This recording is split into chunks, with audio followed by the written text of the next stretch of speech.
संसद में जारी है बजट सत्र का दूसरा चरण। दोनों सदनों में आज भी हंगामे के आसार। नागपुर मामले को लेकर सदन में विरोध झेल सकती है सरकार। औरंगजेब मामले को लेकर नागपुर में भड़की है हिंसा। पीएम के कल के महाकुंभ के भाषण पर भी विपक्ष जता सकता है नाराजगी।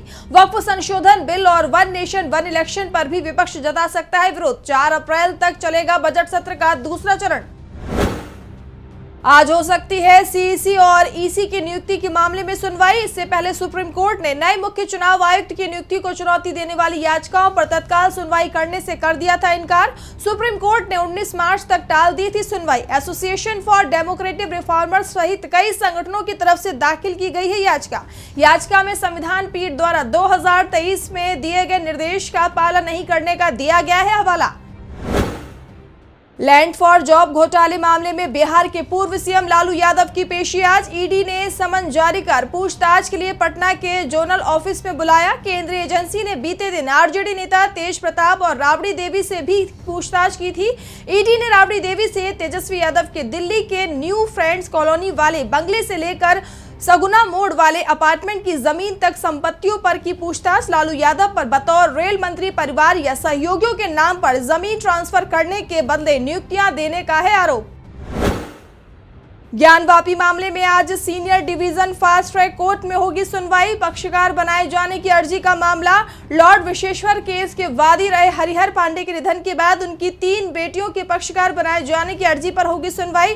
कोर्ट ने लॉर्ड विश्वेश्वर के वाद मित्र विजय शंकर रस्तोगी की ओर से दाखिल ट्रस्ट डीड को पत्रावली में शामिल करने की दे दी है इजाजत।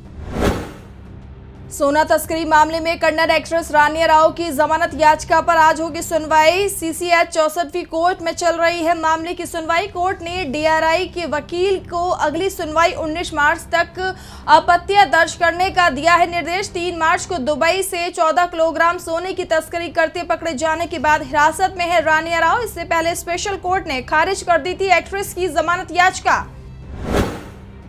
आज देश के 1 करोड़ से ज्यादा केंद्रीय कर्मचारियों और पेंशनर्स को मिल सकती है अच्छी खबर। केंद्र सरकार बढ़ा सकती है महंगाई भत्ता। महंगाई भत्ते में बढ़ोतरी को लेकर आज होगी कैबिनेट की बैठक में सरकार डीए और डीआर बढ़ाने का कर सकती है ऐलान। सरकार डीए में कर सकती है 2% की बढ़ोतरी।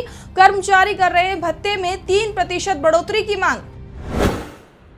किसान संगठनों की बड़ी तैयारी। संयुक्त किसान मोर्चा की होगी विशाल महापंचायत। ग्रेटर नोएडा में होगी किसानों की बैठक। नोएडा में 14 किसान संगठन होंगे बैठक में शामिल। इस दौरान आगे के आंदोलन की बनाई जाएगी रणनीति। प्राधिकरण की नीतियों के खिलाफ प्रदर्शन। किसान नेताओं ने भारी तादाद में महापंचायत में शामिल होने की अपील की। संगठनों का दावा, महापंचायत में हजारों किसान होंगे एकजुट। रविवार को रीलखा गांव में हुई थी 14 किसान संगठनों की अहम बैठक में तैयार की गई थी महापंचायत की रणनीति।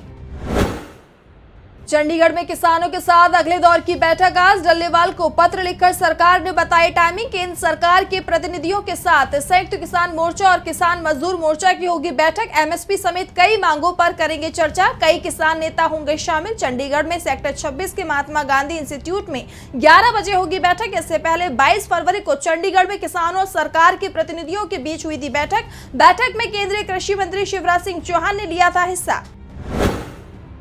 समय रैना की महाराष्ट्र साइबर सेल में आज पेशी। इंडियाज गॉट लेटेंट शो में आपत्तिजनक टिप्पणी को लेकर विवादों में फंसे हैं समय रैना। महाराष्ट्र साइबर सेल ने समन जारी कर पूछताछ के लिए पेश होने का दिया है आदेश। इससे पहले 18 फरवरी को पेश नहीं हुए थे समय रैना, जिसके बाद समय रैना को एक और समन भेजा गया। उत्तर भारत में तेजी से ऊपर जा रहा है अधिकतम तापमान। दिल्ली एनसीआर में गर्मी ने दिखाए तेवर। राजस्थान और झारखंड में पश्चिमी विक्षोभ के कारण तापमान में गिरावट और बारिश की संभावना। उत्तर प्रदेश में तेज रफ्तार से चलेंगी हवाएं। उड़ीसा में मौसम विभाग ने लू की संभावना जताते हुए रेड वार्निंग जारी की। पहाड़ों में हल्की बारिश और बर्फबारी होने की जताई संभावना।